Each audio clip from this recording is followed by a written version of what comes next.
नमस्कार, मैं हूं आशीष अग्रवाल और आप देख रहे हैं एएनबी न्यूज। मध्य प्रदेश विधानसभा चुनाव का प्रचार अभियान अब अपने अंतिम पड़ाव में है। प्रचार के आखिरी दिनों में कांग्रेस ने पूरी ताकत झोंक दी है। कांग्रेस के सभी बड़े नेता प्रदेश भर में रैलियां कर रहे हैं। इसी दौरान कांग्रेस नेता राहुल गांधी सतना पहुंचे। वहीं उन्होंने विशाल जनसभा को संबोधित किया। राहुल गांधी ने पीएम मोदी के रिमोट कंट्रोल वाले बयान पर पलटवार करते हुए कहा कि प्रधानमंत्री का रिमोट कंट्रोल अडानी के पास है।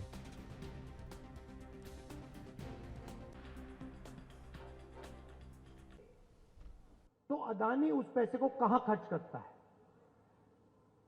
मध्य प्रदेश में खर्च करता है, आपके गांव में खर्च करता है, कस्बों में खर्च करता है, अमेरिका में जाके घर खरीदता है, जापान में जाके घर खरीदता है, दुबई में घर जाके खरीदता है, दिल्ली में जाके रेस्टोरेंट में खाना खाता है। तो आपका पैसा आपके जेब से निकलता है, जीएसटी से निकलता है, अदानी जी की जेब में जाता है और बाकी दुनिया में चला जाता है। और जब हम किसानों को पैसा देते हैं, मजदूरों को पैसा देते हैं, तो किसान क्या करता है? छोटे दुकानदार के यहां जाता है, गांव में, शहरों में और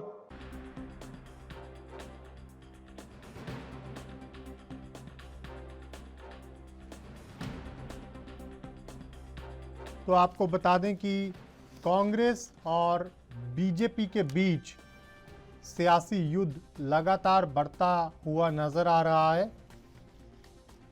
पहले पीएम मोदी ने सियासी तंज कसते हुए मल्लिकार्जुन खड़गे को रिमोट कंट्रोल वाला अध्यक्ष बताया, तो वहीं अब राहुल गांधी ने इसी बयान पर पलटवार करते हुए सियासी निशाना साधा और कहा कि प्रधानमंत्री मोदी का रिमोट कंट्रोल अडानी के पास है।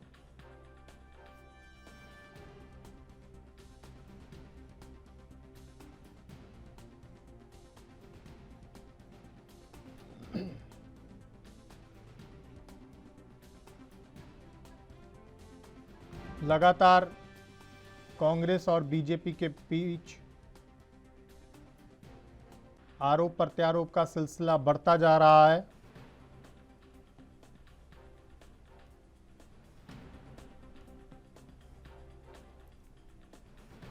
मध्य प्रदेश विधानसभा चुनाव का प्रचार अभियान अब अपने अंतिम पड़ाव में आ पहुंचा है। प्रचार के आखिरी दिनों में कांग्रेस ने पूरी ताकत झोंक दी है। कांग्रेस के सभी बड़े नेता प्रदेश भर में रैलियां कर रहे हैं। इसी दौरान कांग्रेस नेता राहुल गांधी सतना पहुंचे। वहीं उन्होंने विशाल जनसभा को संबोधित किया।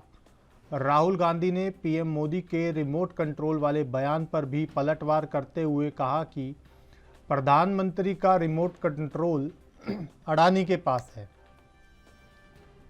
आपको बता दें कि कुछ दिनों पहले पीएम मोदी ने एक जनसभा में मल्लिकार्जुन खड़गे पर निशाना साधते हुए कहा था कि वो रिमोट कंट्रोल वाले अध्यक्ष हैं।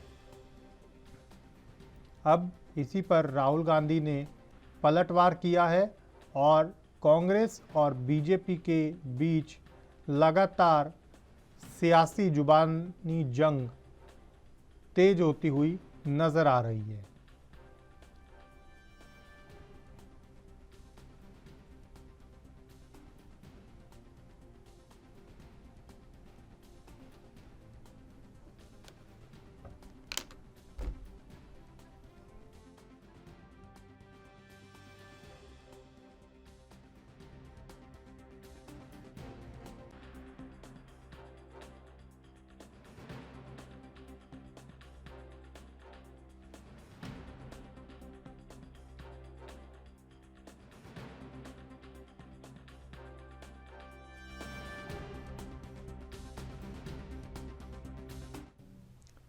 सीधा मेहमानों के पास चलेंगे और चर्चा की शुरुआत करेंगे। दो खास मेहमान हमारे साथ जुड़ चुके हैं, सीधा उन्हीं के पास चलेंगे। हमारे साथ प्रदीप भटनागर बीजेपी नेता, रतन तिवारी कांग्रेस नेता, माफ़ कीजिएगा प्रदीप सिंह बीजेपी नेता हमारे साथ जुड़ चुके हैं और रतन तिवारी कांग्रेस नेता हैं। बहुत स्वागत है आप दोनों का।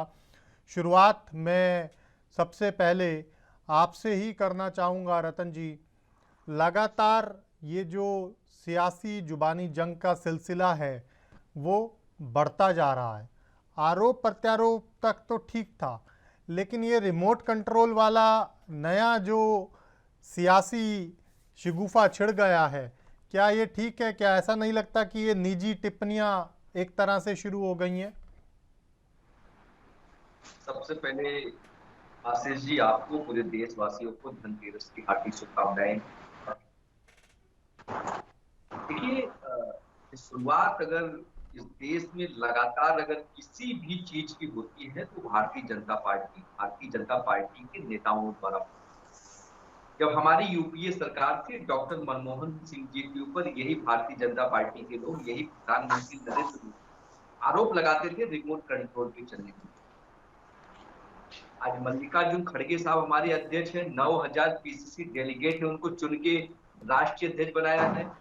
एक साधारण से छोटे से परिवार से आए, ब्लॉक अध्यक्ष बन के जिला अध्यक्ष बनने के बाद वो राष्ट्रीय अध्यक्ष तक पहुंचे हैं, तो पूरा देश जानता है। लेकिन भारतीय जनता पार्टी यह भूल जाती है, यह जो प्रधानमंत्री आज जो बैठे हैं देश के, आदरणीय नरेंद्र मोदी जी, इनका रिमोट तो अडानी के पास है, वो पूरा देश देख रहा है। इस प्रकार अडानी के ऊपर जब हम सवाल पूछ रहे थे सदन के अंदर, उस अडानी को बचाने के लिए सदन को स्थगित करना पड़ा। उस अडानी को बचाने के लिए राहुल गांधी जी की सदस्यता चली गई। उस अडानी को बचाने के लिए प्रधानमंत्री जी ने क्या क्या नहीं किया। हमारी सरकार थी यूपीए की, तो हमने 72,000 करोड़ रुपए किसानों के माफ किए। आज इनकी सरकार भाजपा की है, उन्होंने हजारों करोड़ रुपए उद्योगपतियों के माफ किए। तो पूरी तरीके से अंतर स्पष्ट है, यह सरकार, यह प्रधानमंत्री अडानी के रिमोट कंट्रोल से चलने वाला व्यक्ति है, जो देश का और देश की जनता का कोई भला होने वाला नहीं है। अब समय आ चुका है, देश जो है समझ चुका है कि अब परिवर्तन लाना पड़ेगा और इस प्रधानमंत्री को वापस गुजरात भेजना पड़ेगा। ठीक है, प्रदीप सिंह जी जवाब दे दीजिए। तिवारी जी कह रहे हैं समय आ चुका है परिवर्तन का। नमस्कार सर, और आपके चैनल के सभी कर्मचारियों और सहयोगियों को और सभी दर्शकों को आज धनतेरस की बहुत बहुत शुभकामनाएं। मैं अपने और अपने परिवार की तरफ से आज से चाहूँगा कि आप सभी धन धान्य से समृद्ध हों। अब आते हैं सर उत्तर पे तिवारी जी के। देखिए, तिवारी जी बार बार कुछ नया कहे नहीं है। 2013 से ही कांग्रेस की टिप्पणियों का दौर शुरू हुआ था। कभी मौत के सौदागर, तो कभी चाय वाला, तो कभी चौकीदार चोर है, तो कुछ ना कुछ। तो ये कांग्रेस के लिए कुछ नया नहीं है। आप ये बताइए, बहुत अच्छी महिमा मंडित किया तिवारी जी ने खड़गे जी की।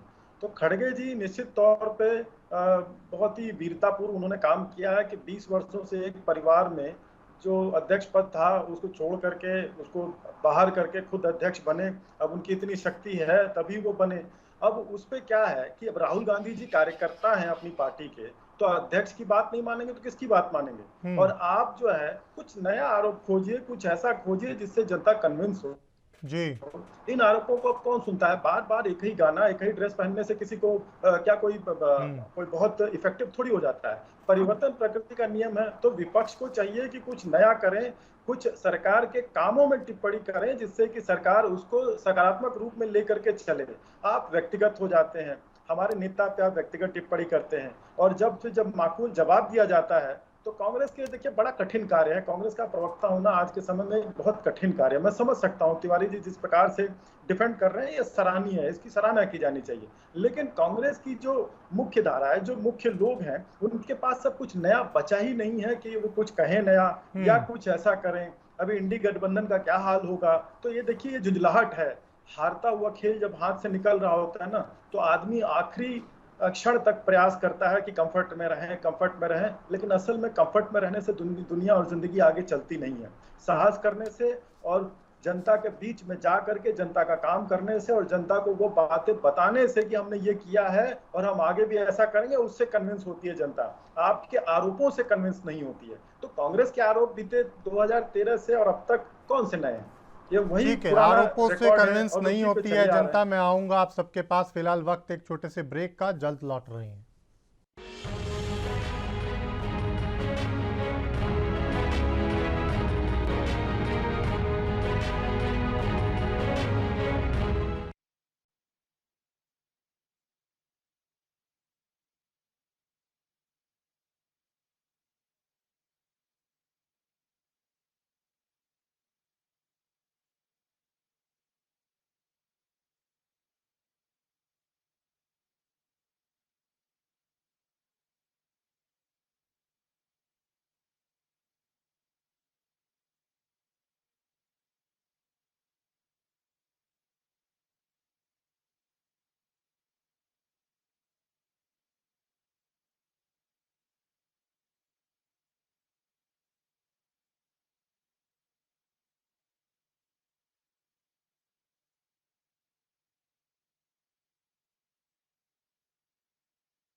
ब्रेक के बाद स्वागत है आपका। सीधा मेहमानों के पास चलेंगे और चर्चा को आगे बढ़ाएंगे। लगातार खास मेहमान हमारे साथ बने हुए हैं। रतन जी, आपके पास आऊँगा।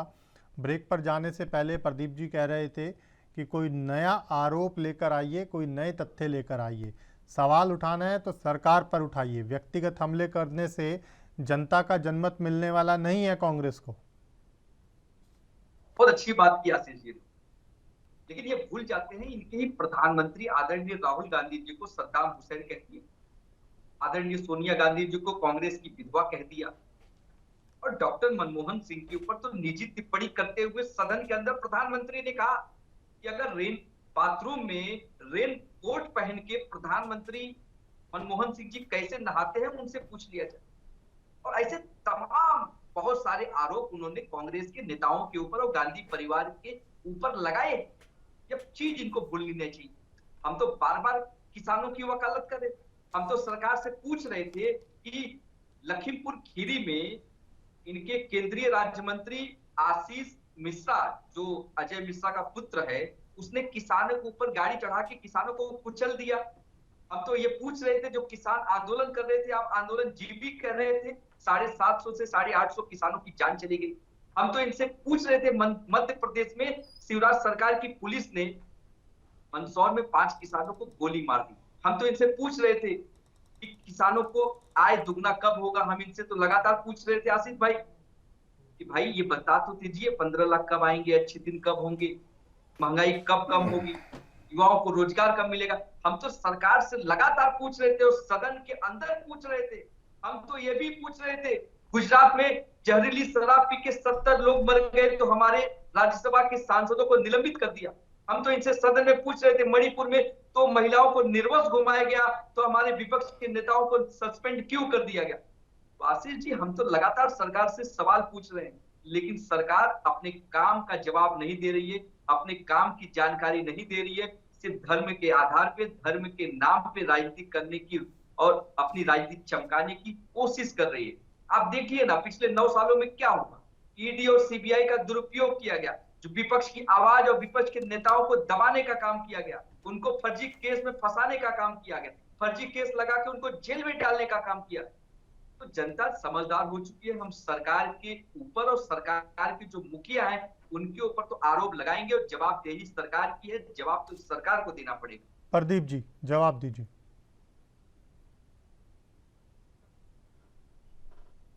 अच्छा प्रयास किया, लेकिन जो चर्चा का मूल विषय है वो ये है कि आरोप प्रत्यारोप का बहुत कब तक, ठीक है।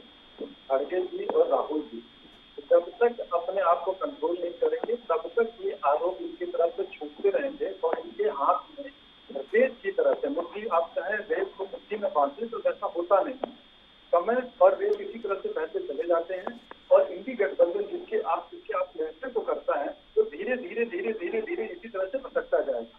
ये जनता को सही मौका मिल रहा है इनके इन आरोपों को लगा करके कि वो सही और गलत का निर्णय कर सकते हैं।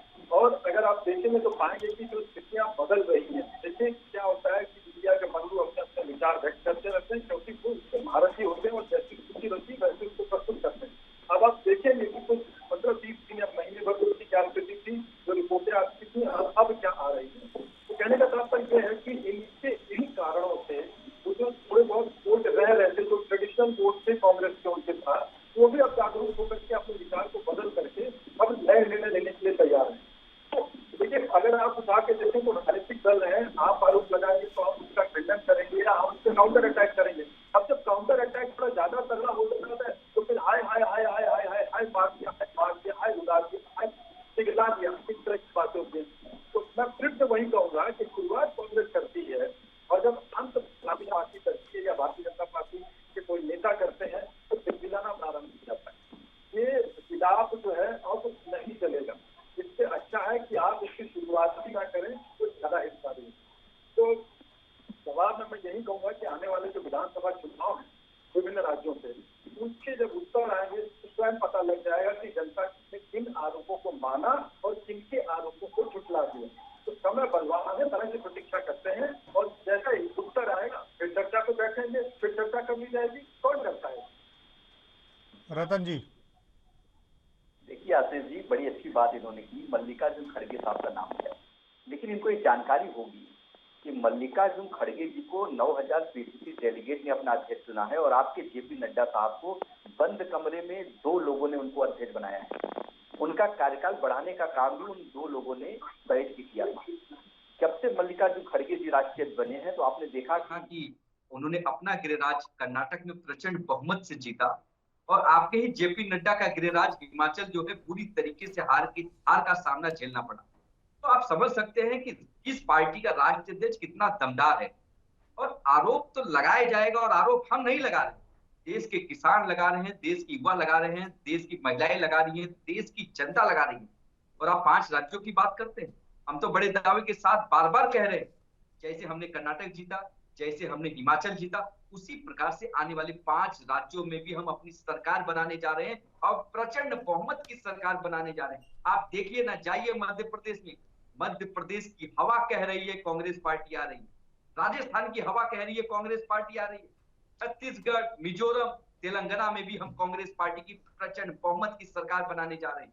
और यह सेमीफाइनल है प्रदीप जी, हम इस सेमीफाइनल को मान के चल रहे हैं और आने वाले 2024 में देखना, यह जो भविष्य है, ये जो 5 राज्यों का है, वो देश का भविष्य तय करेगा। पूरी जनता पूरी तरीके से तैयार है, कांग्रेस के कार्यकर्ता भी पूरी तरीके से तैयार है और लगे हुए हैं। Pradeep ji, final comment.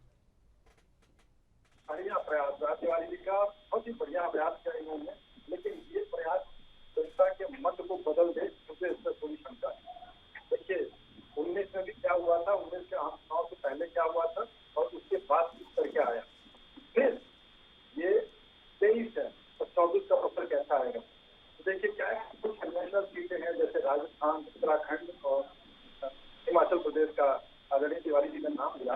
तो देखिए हिमाचल प्रदेश की जनता ट्राई कर रही है और आप जनवरी तक का देखिए, मैं बहुत गंभीरता से कह रहा हूँ इस बात को, जनवरी तक का आप वेट कर लीजिए, प्रतीक्षा कर लीजिए और फिर देखिए कि परिस्थितियां किस प्रकार से बदलेंगी। और जिस प्रकार से कांग्रेस की सरकारें चल रही हैं और भूपेश बघेल जी किस तरह से चलाए, या कांग्रेस में जो 5 वादे किए थे उसमें 6वां वादा ये था कि 5 वादों को पूरा करना है। उसके बाद की स्थिति देख लीजिए, कर्नाटक की जनता एक परिवर्तन के नाम पे इस समय परेशान होकर के रह गई है। कर्नाटक में 2000 रुपया मिल रहा है प्रदीप जी, किसानों की जो बिजली है वो भी 0 हो गई ठीक है, वक्त का अभाव है, चर्चा को मुझे यहीं विराम देना होगा। जुड़ने के लिए सभी मेहमानों का बहुत धन्यवाद। अभी के लिए मेरे साथ इतना ही। आप देखते रहिए ANB न्यूज़। नमस्कार।